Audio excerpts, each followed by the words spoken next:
Have you ever found yourself during rush hour on public transportation, crammed tightly with others, and suddenly noticing the unmistakable scent of sweat from the person in front of you? This situation can certainly provoke irritation, particularly when that person turns out to be loud, disrespectful, and antisocial, arguing with a friend on speakerphone. When someone confronts him, he simply responds with profanities and continues his disruptive behavior. We have all experienced moments like this, encountering unpleasant individuals in our daily lives. Difficult individuals are everywhere. They're on the bus, on the train, in restaurants, at work, in traffic, and even in our private lives. These challenging people from all walks of life seem either unaware of how to behave or simply don't care to do so. How should we handle such individuals? The ancient Stoics offer some insights. Dealing with difficult people is a recurring theme in Stoic literature. They wrote about deceptive brothers, harsh fathers, rude bathhouse patrons, and those who discarded their manners along with their hygiene. So how can we handle loud and inconsiderate commuters, unpleasant co-workers, or even abusive or narcissistic people in our households?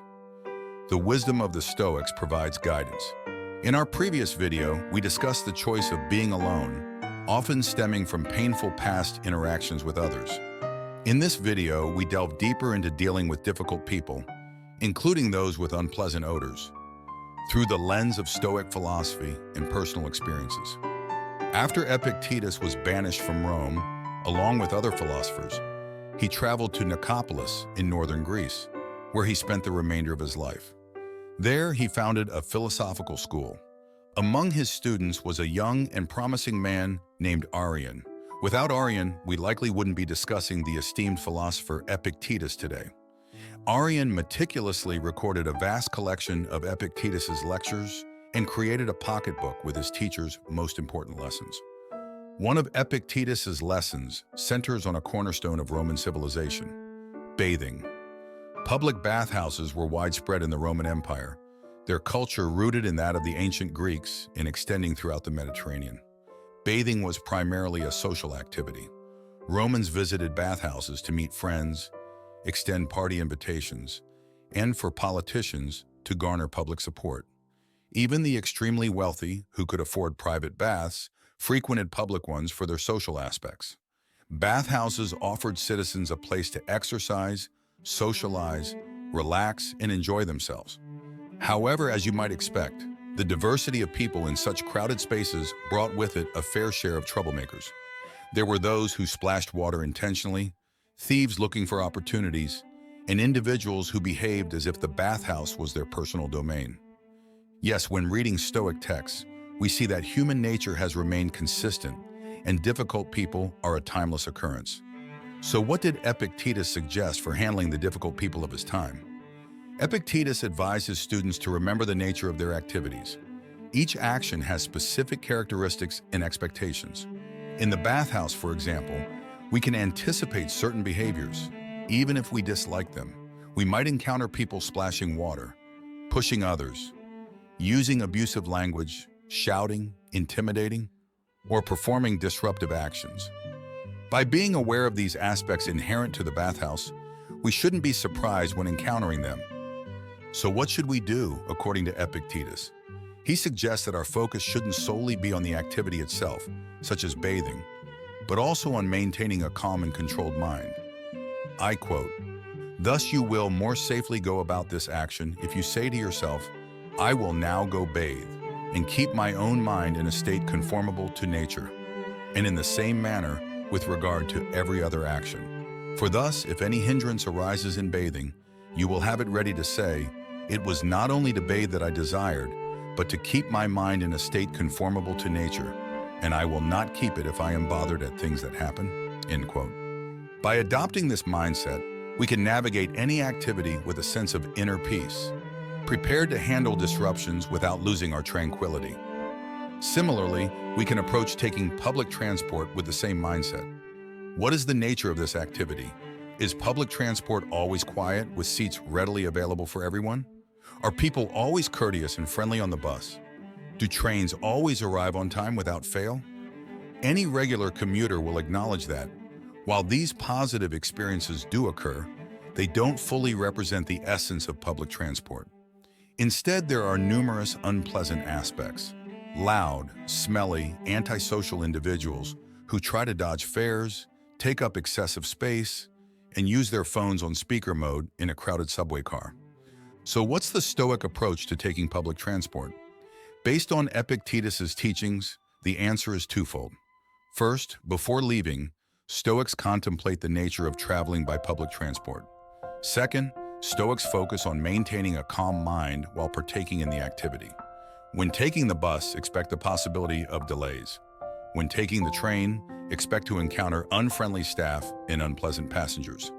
Marcus Aurelius, considered one of the good emperors, was also a devoted follower of Stoic philosophy.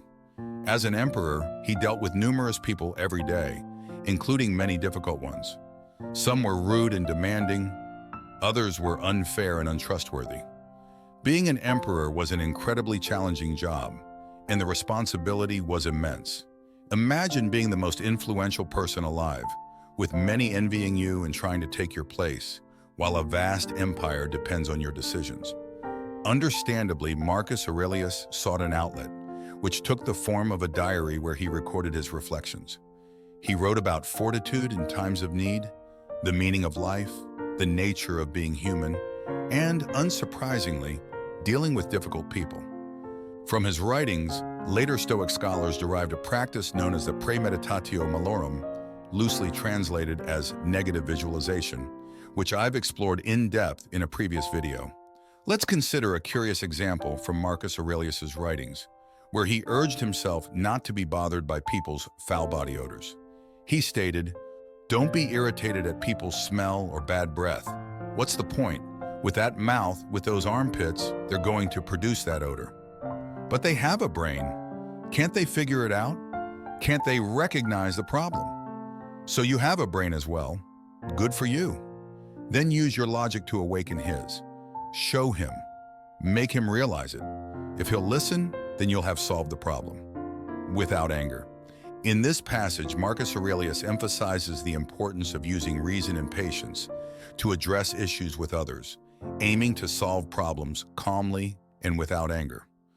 The underlying thought of this approach is that we ultimately cannot control other people's behavior. Marcus Aurelius realized that even as an emperor, he didn't have complete power over his subjects. As we likely have experienced with the people around us, they have their own minds, will, and freedom of action. If something bothers us about them, we can only point it out and state the issue clearly. But is that a guarantee they'll listen? No. Chances are they don't care at all about what we say. Some people have poor hygiene and couldn't care less about it. Unless you can force them to take a bath and use deodorant, their hygiene is not within your control. And thus, as the Stoics would say, it's not worth worrying about. By the way, if you're interested in more of my musings inspired by Stoic philosophy, you might enjoy my collected works, available in both paperback and ebook formats. When people exhibit behavior we dislike, we often magnify these behaviors. A relatable example is how we perceive our parents. As we grow older, we tend to focus on their negative traits while overlooking the positive ones. Some parents have made terrible choices, some can't handle criticism, and others are overly nosy. These facets drive us apart from them, persisting in the background whenever we communicate. These characteristics are what make these people difficult. Unfortunately, there often isn't much we can do about them, because only they can decide to change. But Epictetus urged us not to give up on these people just yet. The Enchiridion shares a lesson rooted in tolerance, demonstrating that all things, including people, have more facets than just their negative traits. Epictetus addressed a pupil struggling with an unfair brother. He offered the following suggestion. Everything has two handles, one you can bear it with and one you can't. If your brother is unfair and you try to grasp the situation by the handle of his unfairness, you're using the handle that won't work. Grasp the situation by the other handle, that he's your brother and the two of you were reared together, and you can carry it well. This approach encourages us to focus on the positive aspects and shared experiences, allowing us to handle difficult relationships more effectively. In many cases, from personal experience, changing perspectives goes a long way. Sometimes, especially when I'm alone with my thoughts, I catch myself magnifying people's negative traits, turning them into villains bent on causing havoc. The handle, as Epictetus called it, becomes more significant than the person it's attached to. What helps is simply focusing on the other side of the person, as there's much more to someone than being a jerk, a liar, an idiot, or a drama queen. There might be complementary aspects that could still support a bond, other handles to carry it with. However, sometimes the situation is so bad that we cannot manage even with the acceptable handles. Some people are just too toxic to be around. If that's the case, keep watching. Imagine sharing your home with someone who starts a fire that produces smoke. As long as the fire is manageable and the smoke tolerable, you don't see a reason to leave. But what will you do when the smoke becomes unbearable? Will you stay inside or get out? Let me share something personal, something I've struggled with for a long time. I haven't spoken to my father for more than 5 years now. We used to be very close, but in the spring of 2018, I cut off contact. This decision wasn't made lightly. It was the result of an accumulation of experiences, some of which seem insane when I recall them. My father exhibits the traits of narcissistic personality disorder as listed in the DSM-5, although he was never officially diagnosed because he doesn't believe he has a problem. Instead, he perceives the world around him as the issue. Regardless of what label fits him, my father's complete disregard for personal boundaries, manipulation, pathological lying, self-aggrandizement, obsession with vengeance, and path of self-destruction, not to mention the destruction of other people's lives, became too much for me to tolerate. I had to escape. I had to leave. The notion that my father is still my father and therefore should remain in my life lost its credibility as the incidents piled up. And I wasn't the only victim. For years, I pondered the words of Epictetus. Are you naturally entitled, then, to a good father? No, only to a father. While this is true, I also had to recognize that there are limits to what one should bear. At some point, enough is enough. The vast collection of recorded lectures by Epictetus, known as Discourses, presents a simile about smoke in a house. Has someone made a smoke in the house? If he has made a moderate amount of smoke, I shall stay. If too much, I go outside. This simile is often explained as an argument supporting suicide, suggesting that when life becomes unbearable, it's acceptable to leave. However, when we examine the passages preceding the simile, it seems that Epictetus refers to dealing with difficult people. The context involves someone not wanting to dine at another's house because he cannot stand their boasting. Thus, Epictetus concluded, only do nothing as one burdened or afflicted or thinking that he is in a wretched plight. This perspective resonated with me.